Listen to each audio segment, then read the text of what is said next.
बिस्मिल्लाहिर्रहमानिर्रहीम।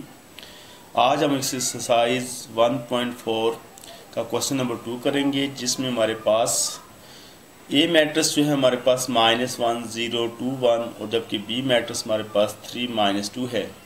इस क्वेश्चन में हमारे पास दो क्वेश्चन मजीद और इसमें करता है।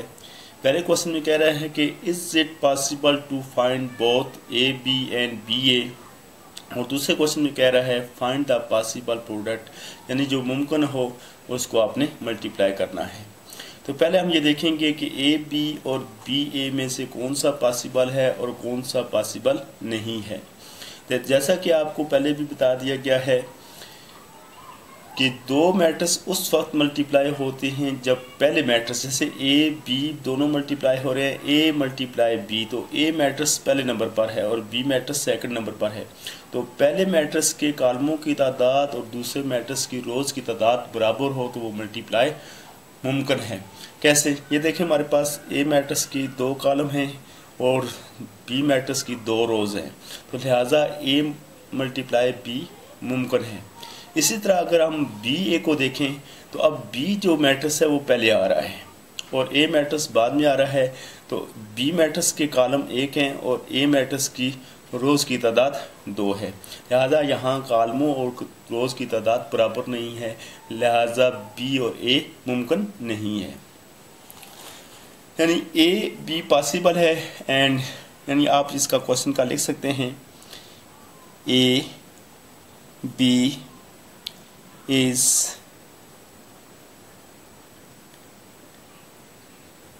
possible and BA is not possible।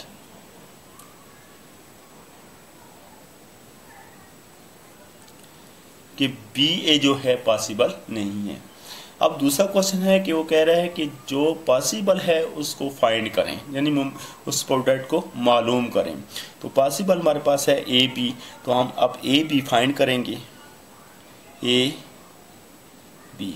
अब देखिए हम कह रहे हैं कि ए बी मल्टीप्लाई हो रहे हैं, हमें कैसे पता चला ये मल्टीप्लाई हो रहे हैं, ए और बी के दरमियान कोई साइन नहीं है। तो इसी तरह हमारे पास जब भी दो चीज़ों के दरमियान कोई भी साइन ना हो तो हम कह सकते हैं कि ये मल्टीप्लाई हो रही हैं। तो ए मल्टीप्लाई बी, तो सबसे पहले आप इक्वल डालेंगे, इक्वल डालने के बाद आपने ए मैट्रिक्स लिखना है। ए मैट्रिक्स है हमारे पास -1 0 2 1। मल्टीप्लाई बी, अगर मल्टीप्लाई डालना चाहे तो मल्टीप्लाई भी डाल सकते हैं, ना डालना चाहे तो बी मैट्रिक्स लिखते हैं। बी मैट्रिक्स है हमारे पास 3 -2। अब इन दोनों मैट्रिक्सों को हमने मल्टीप्लाई करना है। अब देखें गौर से कि हम किस तरह इनको मल्टीप्लाई करेंगे। फर्स्ट रो फर्स्ट कॉलम, यानी फर्स्ट रो को फर्स्ट कॉलम के साथ मल्टीप्लाई करेंगे, इसका ये फर्स्ट एलिमेंट इसके फर्स्ट एलिमेंट के साथ और ये सेकंड के साथ। तो -1 को 3 से मल्टीप्लाई करेंगे, -1 × 3। तो अब इसको इससे मल्टीप्लाई करेंगे तो 0 के साथ क्या साइन प्लस है, तो प्लस को यहाँ लिखना ज़रूरी है, +0 × -2। क्योंकि यहाँ पर एक ही कॉलम था तो फर्स्ट रो को हमने फर्स्ट कॉलम से मल्टीप्लाई कर दिया, तो अब हमने सेकंड रो को फर्स्ट कॉलम से मल्टीप्लाई करना होगा और उसको नीचे लिखना होगा।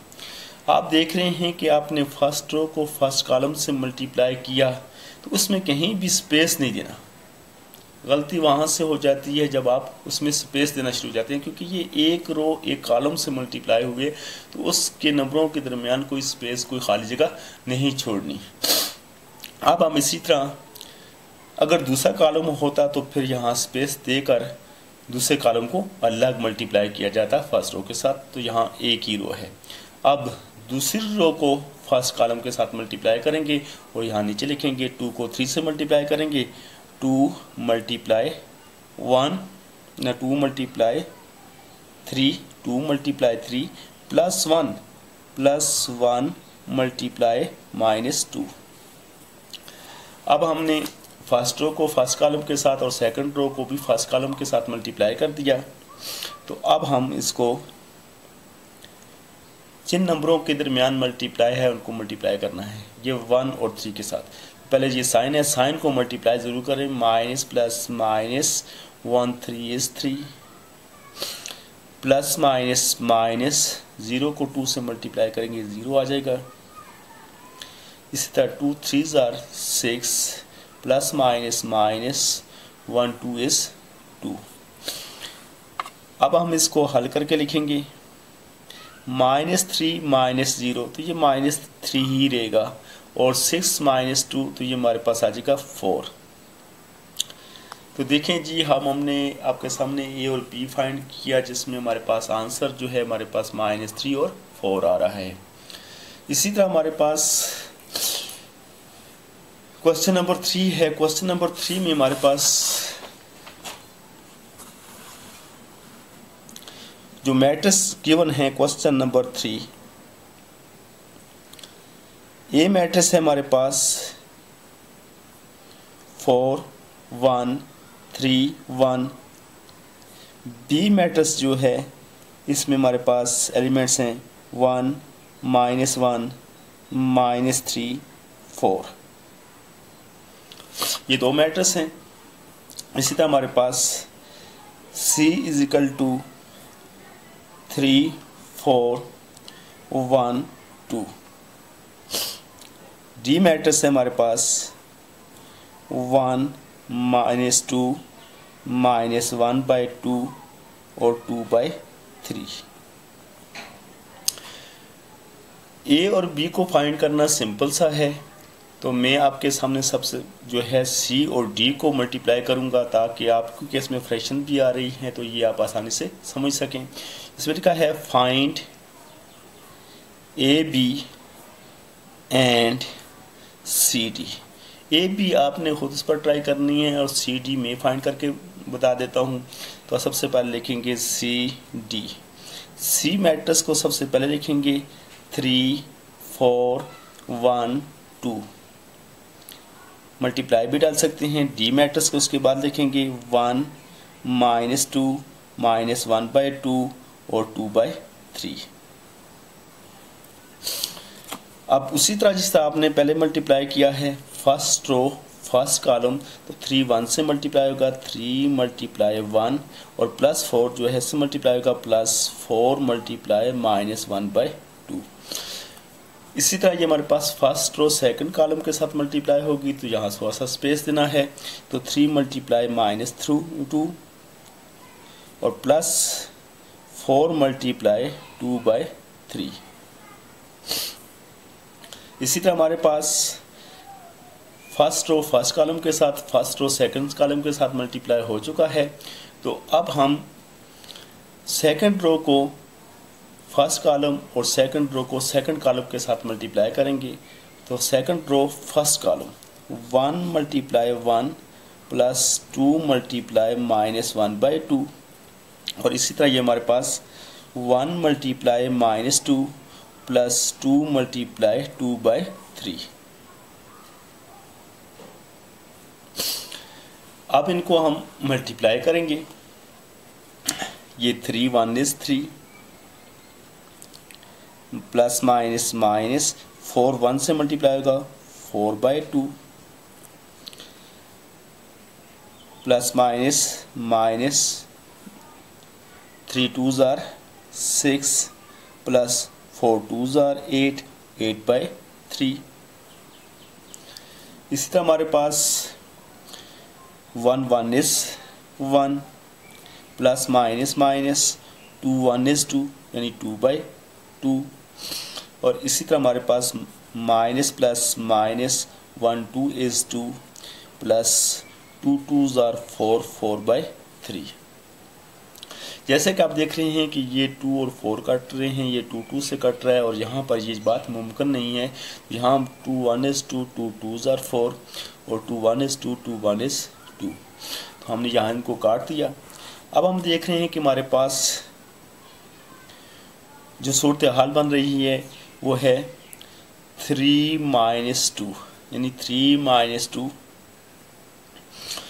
और यहाँ पर इन दोनों को प्लस करने के या -6 में से +8/3 को सब्ट्रैक्ट करने का तरीका ये है कि ये 3 का एलसीएम लेंगे, 3 का एलसीएम लेंगे और एलसीएम के ज़रिए हल करेंगे। जैसे ये हमने इसके नीचे देखें ये 1 है, कुछ भी नहीं हो तो 1 होता है, 3 है, हमारे पास एलसीएम आ गया। 3 का टेबल 3 पर 1 बार जाता है, 1 को 8 से मल्टीप्लाई करेंगे 8 आएगा, आगे +1 है, 1 का टेबल 3 पर 3 बार जाता है और 3 को 6 से मल्टीप्लाई करेंगे तो 18 आएगा और साथ ये माइनस का साइन भी है। इसी तरह हमारे पास आगे देखें, ये हमारे पास 1 माइनस ये दोनों कट किए थे तो यहाँ हमारे पास ये 1 आ गया। इसी तरह इन दोनों को भी आपस में ऐड करने के लिए एलसीएम लेंगे तो यहाँ भी एलसीएम 3 आएगा। 3 का टेबल 3 पर 1 को 4 से मल्टीप्लाई करेंगे तो 4 आएगा, आगे है प्लस, यहाँ नीचे 1 है, 1 का टेबल 3 पर 3 बार और 3 को 2 से मल्टीप्लाई करेंगे 6 और साथ माइनस का साइन है। अब इसी तरह हम यहाँ ही इसका आंसर शो करेंगे। 3 में से 2 को माइनस करेंगे तो हमारे पास 1 आता है, -18 में से 8 को सब्ट्रैक्ट कर दें तो -10/3। इसी तरह हमारे पास +1 में से -1 निकालेंगे तो ये हमारे पास 0 हो जाएगा और -6 में से +4 निकालेंगे तो यहाँ -2/3। तो ये हमने फाइंड किया है C × D। तो उम्मीद करते हैं कि आपको ये वीडियो में जो हमने 2 क्वेश्चन किए हैं, क्वेश्चन नंबर 2 और क्वेश्चन नंबर 3, इसमें से एक पार्ट हमने अभी आपके लिए छोड़ा है जिसमें A और B को फाइंड करना है। A और B के दोनों मैट्रिक्स दिए हुए हैं, इसी तरीके से आपने प्रैक्टिस करनी है, इसी तरीके से आपने मल्टीप्लाई करके देखना है। तो हमें यकीन है कि आप आसानी से इसको सीख सकते हैं। बग़ैर प्रैक्टिस के आप कोई काम भी नहीं कर सकते। मैथ उस वक्त आप नहीं सीख सकते जब तक आप प्रैक्टिस नहीं करेंगे। उम्मीद है कि आपको हमारी वीडियोस अच्छी लगी होगी। अगर आपको हमारी वीडियो अच्छी लगी हैं तो इसको लाइक भी करें, सब्सक्राइब भी करें और शेयर भी करें ताकि मज़ीद और लोगों तक भी ये पहुंच सके। अपने दोस्त अजीज़ व अक़ारब को भी बताएं ताकि वो भी इससे फ़ायदा उठा सकें। Thank you ji.